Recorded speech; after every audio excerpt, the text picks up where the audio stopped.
It's intimidating and beautiful at the same time. The castle.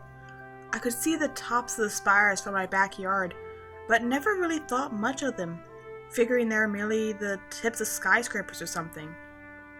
Those were a familiar sight from my previous life, where I'd spend any time without a book staring out the window of my room instead. Perhaps this is why I ignored them until now. They were reminders of a life I'd rather not remember. Seeing it now, however, in its entirety, with the knowledge that I'd be spending the day there with actual royalty, it filled me with excitement, some good and some bad. The stone-faced guards at the entrance snapped very dangerous-looking spears down to bar our path did not help calm my nerves. "Halt! Who goes there?" they called in unison. Staring intently at my father, he steps forward, clearing his throat. "Gentle stallions, it's always good to see the royal guard so diligent," he says.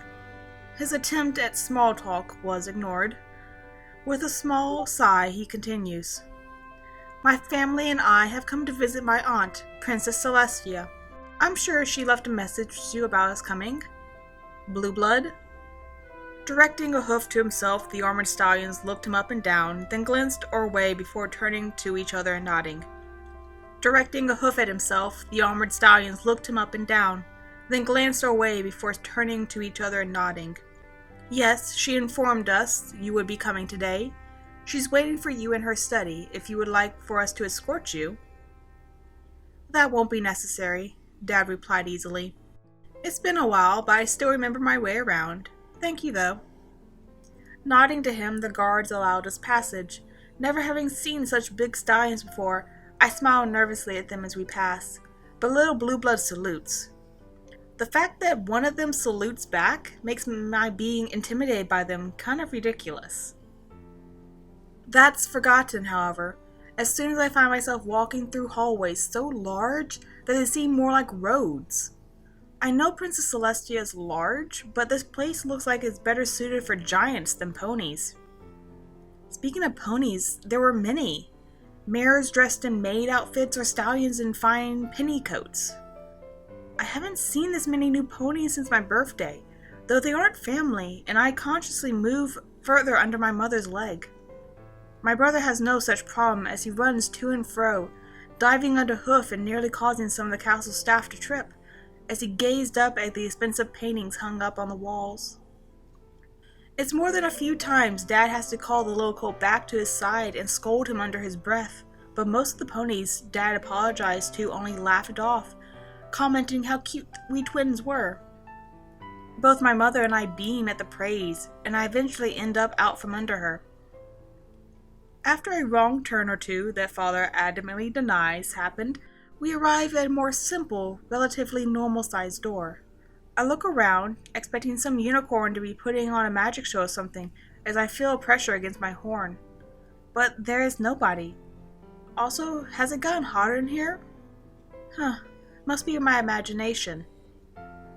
With 3 quick knocks on the door by Dad, a familiar voice calls for us to come in, and we enter into what makes me think of a miniature library. The wall to the left consists entirely of bookcases, while the right is nearly the same, save for the middle, which sports an unlit fireplace. The far wall is mostly one large window with a desk set in front of it. "Auntie!" both Blue Bloods shout, the smaller one charging around the desk to jump up at its occupant. "It's so nice to see you again. It's been, 8 months? Surprised, Celestia still smiles brightly at the little pony trying to get into her lap, and reaches down. "Nephew, Ornate, it's so good to see you," she says, looking from us to the clock above the door. "It's already past noon? I didn't even realize, or else I would have met you at the entrance." "It's fine, Princess. I'm sure you are busy with your work," Mom says, looking at the large pile of papers on the desk. "It looks like there's a lot of it." Celestia sighs tiredly. "Don't I know it?" she says, rubbing a temple with one hoof while the other cradles her nephew. "Pure, are you all right?" Sorta," I answer, rubbing my own temple in hopes of easing the pressure building there. It almost feels as if I'm sitting right in front of a fire right now.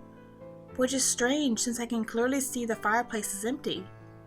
If that wasn't distracting enough, I also couldn't grasp exactly what I was seeing on the princess's head. What's with your mane? Reaching up to touch the flowing locks in confusion, her eyes and the eyes of my parents suddenly go wide. My magic! She squeezes her eyes shut, and the princess's regal features screw up in concentration, as her hair slowly starts to lose its gravity-defying properties. Eventually, it is nearly all down, but it remains in multicolors instead of becoming the solid pink I first saw her with. While she was doing this, Mom scooped me up and started bombarding me with questions, like if I was in pain or wanted to go home. No, I'm fine, Mommy. My head is starting to feel normal now. I look again to the princess. But what was that? Why isn't your mane pink anymore? I'm sorry, little one, but how you saw it before is how my mane is most of the time, Celestia began to explain, letting the colt in her lap swat the stray strands that were still attempting to float up. Usually, I allow magic to flow through my mane, giving it a more flowy appearance. It is a habit that initially came about as a way to burn up excess magic when I was younger, and going through a particularly strong magical ghost spurt. After a while, however, it just became second nature. I am truly sorry if it caused you any discomfort, she finishes, very thick with regret. I should have been paying closer attention to the time, as so to prepare for your arrival. It's okay, Auntie. It didn't hurt.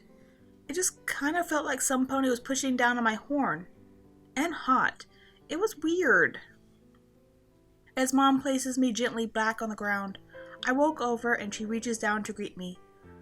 Nuzzling up under her hoof, I smiled at her. Don't be sad.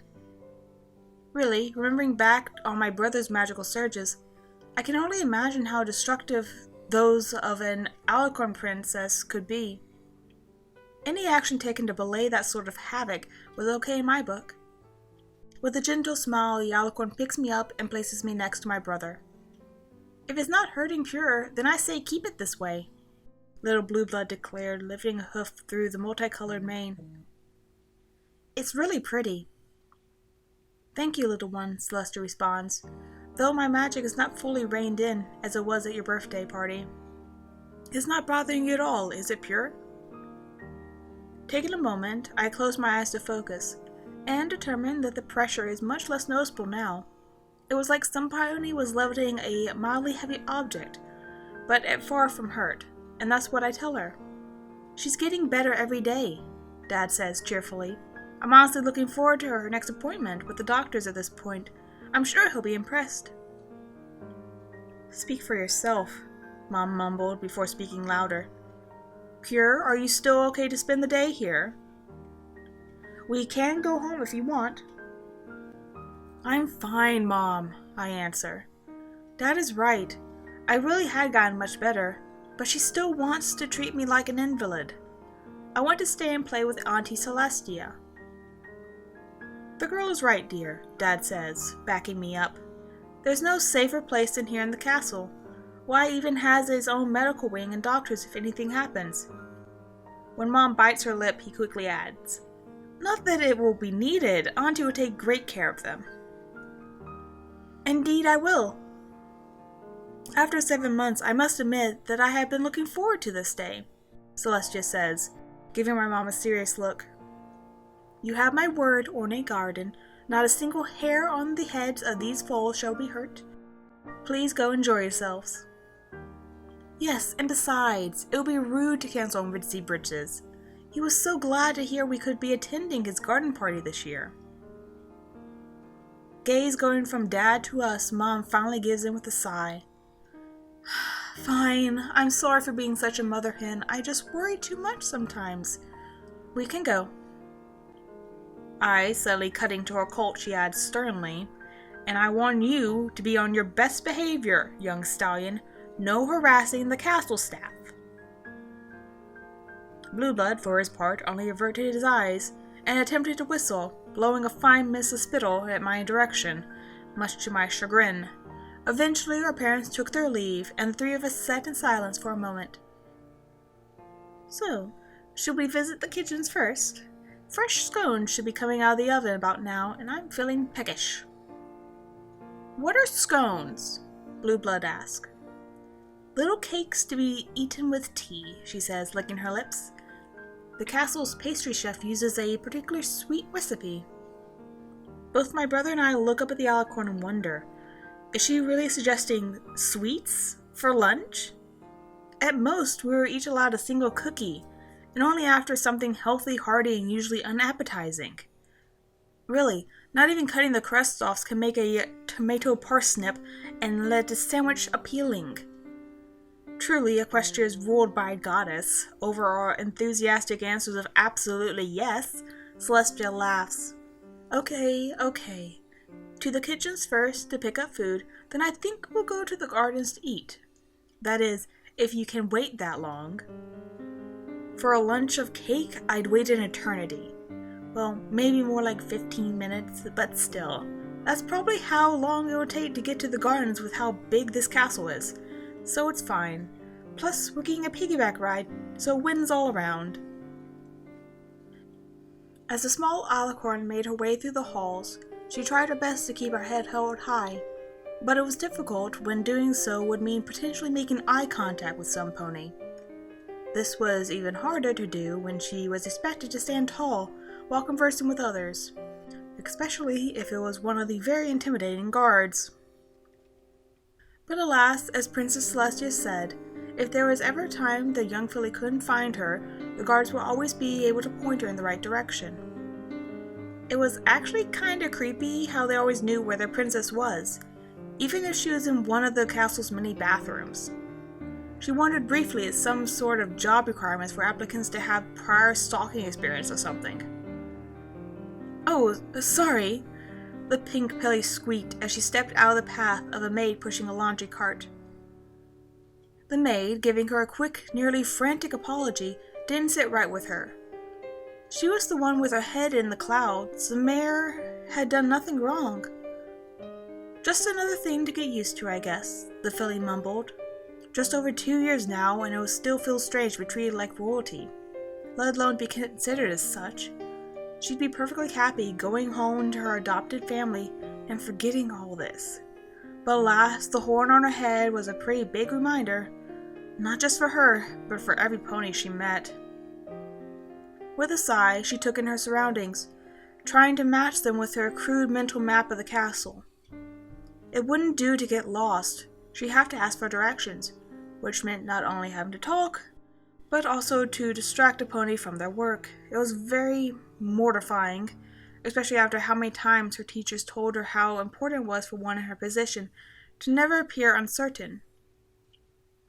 The ponies of Equestria needed to know their princesses were always in control. Thankfully, she determined her location after recognizing one of the paintings on the walls, and was on her way again. The princess was probably having tea in the gardens, and Cadence could not deny that the idea of joining her was appealing.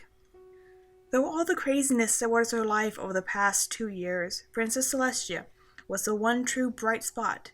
Even though she'd only known the mayor for a short time, she already considered her family, and vice versa. Aunt Celestia, she called as she entered the gardens. Are you out here? Giggles could be heard as her aunt called out. Yes, we're having tea by the lavender and hydrangeas. Please, come join us. That was strange. Cadence wondered who the princess would be drinking tea with out here. The gardens were reserved for informal occasions, such as when she took a break by herself or when she wanted to spend time with Cadence outside of princess lessons.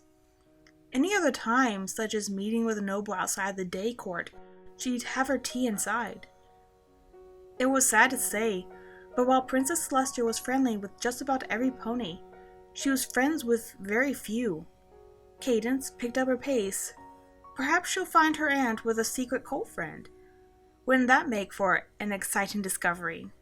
Rounding a cypress tree, the filly princess was surprised to see that, while her aunt was with the colt, there was a filly as well, and they were both much younger than her. Aunt Celestia, whose foals are these? Cadence found herself asking. While a colt friend would have been a surprise, Already starting a secret family with him would be too crazy, even for her. The white coat shared between the three was not helping disprove that hypothesis. This one, she gestured to the colt, lacing flowers through her limp mane, is Blue Blood the 17th, and the one over there, half hidden in the flowers, acting like a scorn-hoarding dragon, is Pure Blood. They are my niece and nephew. Oh, Cadence replied, coughing at her hoof to hide the blush on her cheeks. That made more sense. I didn't know you had any other nieces and nephews besides me. Your Auntie Celestia's niece too? The filly, Pure Blood, asked, before suddenly looking self-conscious and wiped crumbs from her lips. Are you related to Daddy, then? Not quite, Cadence answered, a soft smile on her lips as she looked at the little cutie. Princess Celestia adopted me after, well, I got this to go with these. The pink pony points to her horn and flares her wings, getting a slight gasp from both fillies. You're an alicorn too? Pure asked. Wait, you got a horn? You mean you weren't born with it? No, Cadence began, scratching the side of her head while she tried to think of how to explain the events leading up to her ascension. It was tough when she didn't even understand it completely herself. See, there was this witch named Prisma who was using this magic necklace and stealing love, making every pony mean and hateful, until she tried it on me, and I guess I sorta overloaded the necklace with my love for my family and friends. Then she became good, and I found myself in some bluish-white misty place, and Celestia was there, and I think there was a song, but maybe that was just the adrenaline. After that, I had a horn and my cutie mark, and I was a princess. Yeah, it was a crazy day. While Pure Blood had an eyebrow raised incredulously, Blue Blood stared slack-jawed. You can become an alicorn princess? He asked slowly, then suddenly jumping to his hoofs. That's so cool, Auntie Celestia! Can I be an alicorn prince? Pretty please? Leaning back from the pleading eyes, only mere inches from her own, Celestia said, I'm sorry, Blue Blood, but alicornhood is not something I am capable of bestowing upon others. It is something that must be earned. When he began to deflate, she added, but as for princehood, that is something you already have, if you are so wish. For the Platinum line, your family, the firstborn of the main house, is given the honorary title of prince or princess. Really? Yes, it is a tradition that is carried on for nearly 1,000 years, ever since your ancestor, the first Blue Blood, stepped forward to aid the kingdom in its darkest hour. As a reward for his service to the kingdom and as a personal thanks of mine, he was given a royal title. Wow, you never told me that, Aunt Celestia. Even after all of our history lessons together, Cadence said. What was Equestria's darkest hour? Celestia's expression became pained. A very important pony was lost to us, was all she said on the subject, before giving her head a slight shake. Anyway, as I was saying, you are already Prince, my little pony, just as your father technically is, though he never wished to take an active role in governing of the kingdom. Blue Blood was quiet a moment, before busting into a wide grin and trotting in a tight circle. I'm a prince! I'm a prince! He cheered before rearing up to put his front hooves on Celestia's chest. Don't worry, Auntie. I'm going to be the best prince ever and help you lots so you can play with us more. Pure Blood will help too, since she's already smart. I bet with the both of us, you won't even have to lift a hoof, and before you know it, we'll both be alicorns for doing so good. Actually, Pure cut in, I don't think I'm a princess, if only the oldest. Of course you are, Blue Blood declared with a dismissive hoof wave. I want to start now. Look, there's a weed. The gardener must not be doing his job right. We better call him in for a review. As the colt went on about how the orange flowers should be over by the purple ones, his sister started to wiggle her hind legs, rubbing together. Is something wrong, Pure Blood? Cadence asked, tilting her head. I kind of have to use the little filly's room, she mumbled, a small blush coming to her cheeks. I think I drank too much tea. Not surprised with how many scones you've eaten, Celestia mused. You must have had at least 3 cups now to wash them all down. Don't worry, I'll take you. I'll do it, Cadence said as the larger alicorn began to rise. I kind of have to go too, so we'll be feeding 2 birds with 1 scone. Oh, well then thank you, Cadence. Celestia sat back down, her nephew quickly settling down between her forelegs and continued to go over all the changes he would make.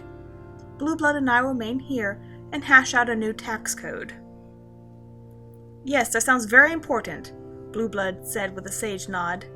Taxis should have some blue on them to go with the yellow. Blue and yellow are the best colors. Every pony shared a laugh at that. Okay, Prince Blue Blood, Pure Blood said with a giggle. Do you think you can watch my scones while I'm gone? I don't care if the birds are hungry. They can go find some breadcrumbs. The colt gave a salute, and Cadence began leading Pure Blood back through the halls. So, the 2 of you are the princess's niece and nephew, huh?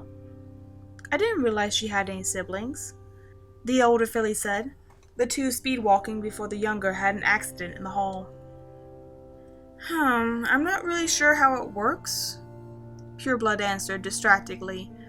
I asked Dad about it, and he said they were actually her super great niece and nephew. Did you know Princess Celestia is like 1,000 years old? Yeah, Cadence answered, her own gaze going distant. I've heard it's because she's an alicorn, but I've never actually asked. I'm afraid of what her answer will be. Oh, you said you beat a witch, right? That must have been scary, and you're not even a grown-up. It was scary, Cadence answered truthfully. But she was hurting my village, my friends and family, and she was going to hurt even more ponies, so I just acted. It was crazy. I was only 6 years old, and this was a grown mare using dark magic. But I did it anyways because every pony else was already under her spell. I was the only one left unaffected, and I knew at least I had to try. Who would have thought a stupid filly could save the day, huh? You weren't stupid, Pure Blood said, looking up at the bigger filly with awe. That's the bravest thing I've ever heard, and you won too. You're like a superhero. Nah, I was just lucky, Cadence replied, blushing. Well, I know I never could have done that. I probably would have run away. I wouldn't be so certain. I probably would have run away too. I was scared enough, but there were ponies precious to me that I couldn't let down. I'm sure you have done the same if your brother or parents were in trouble. Maybe. I hope that never happens, though. Me neither, Cadence said, looking up from the little filly. Hey, do you happen to know why Celestia's mane was all, limp? I've only seen it like that when she gets up in the morning. That was because of me. I got this condition where magic makes me feel funny when I'm around it. A lot can even hurt, so Auntie Celestia is trying to keep her magic away from me. The filly looks at the floor, ears drooping down a little bit. I wish I didn't have to bother her like that, or any pony else, but I couldn't do anything other than wait and hope I get better. I'm sure it doesn't bother her at all, Pure Blood, Cadence reassured. Why, it would bother her more to know she was hurting you. Pure Blood didn't seem convinced, and the 2 continued walking. Why did the castle have to be this big anyway? The governing of Equestria could probably be done from building a third the size. You know, it's weird, but my magic feels kinda different too now that I'm walking close to you, Pure Blood suddenly said. When I'm around Auntie, even when she's not using her magic, I feel like I'm standing outside on a sunny day, but not. Like it's warm all over, but I don't sweat. With you, I feel warm, but from the inside. Like I just drank 3 cups of hot chocolate. I even get kind of fidgety, like from eating too much sugar. Really? Cadence asked. That sounded strange. Was it only because she and Celestia were alicorns? Does the magic of other ponies feel different? Sorta. I can't feel other ponies' magic except for when they're actually doing stuff with it. But I can tell my brother's magic from other ponies, and it's the same with my parents. I can't really describe it like I do with you and Celestius, though. With my family, it's just familiar, you know? Not really, Cadence replied, but I can understand the sentiment. You recognize magic like the rest of us, recognize voices and stuff. Oh, look, the bathroom. About time, Pureblood exclaimed, rushing up to the door and shouldering it open with a grunt. I'm starting to think I would burst before we made it. Maybe you should tell your brother and Aunt Celestia to add renovations to the list. You can never have too many bathrooms, Cadence said jokingly, entering behind the foal, seeing Pureblood already shutting a door to one of the stalls. Do you need help in there? No, I got it, Pure yelled back, a trickling sound soon following. Phew, good. Cadence may have been pretty good with foals, but holding the hoof of a filly she just had a surprisingly mature conversation with while she tinkled would have been weird. Pureblood definitely didn't act like a foal, that was for sure. Stepping into a stall herself, Cadence went about her business quickly as to not keep her temporary ward waiting. She did have a head start, after all. Just like with Celestia, I found it hard to believe Cadence is actually supposed to be a princess. I suppose it could be that she's so young, but she just acts so normal. Walking back to the gardens, the conversation had been far less heavy, and I'm learning much of my new sort of relative. She's kind, considerate, and funny to boot. Nothing like I would expect from a haughty royal. Maybe that's just a king and queen thing, and that's why there's only princesses in Equestria. Entering the garden, I file that question away for later, but for now, I'm more curious about what's going on between Celestia and my brother. Blueblood is sullen, sitting between Aunt Celestia's forelegs, with his ears down as he speaks and she listens. We're back, Cadence calls as we approach, causing my brother to jolt a little. Pureblood and I agree that you need to get more bathrooms put in this place, Aunt Celestia. I do not like having to walk a mile before I can use the little filly's room. What do you mean? The bathroom in the West Wing is only a minute away. Cadence stops in her tracks for a few seconds before face-huffing. Ugh, forgot about that one. Celestia chuckled. Perhaps a happy medium would be to place maps around the castle instead of renovating. As the princesses talk, I move up to Blueblood. Hey, what's up? Why do you look sad? What? I'm not sad, Blueblood says, looking away and crossing his forelegs. That was my serious face, since ruling a kingdom is serious business. We agreed the taxis should be blue, yellow, and have red flames painted on the sides so they go faster. Think of all the time ponies will save. I giggle. Well, you're really helping the citizens of Equestria out, Bluey. Princess Celestia may want to be careful or she might lose the title of Best Princess. That's Best Prince, and yes she might, Blueblood answered with a firm nod. But that's why we're going to share all the credit for our bestest ideas. If I do too good, ponies will start demanding I become emperor, and Auntie Celestia will be banished. It would be really hard for us to play together if she wasn't allowed in Equestria anymore. I burst out into laughter at this, as Blueblood stares befuddled. Maybe Grandpa Shield should stop telling his grandson so many historical war stories, especially when just about half of them are about coups in the Griffin Kingdom. When Blueblood demands to know what's so funny, I tell him it's nothing. Girls are crazy, he grumbles, getting another round of laughter from me.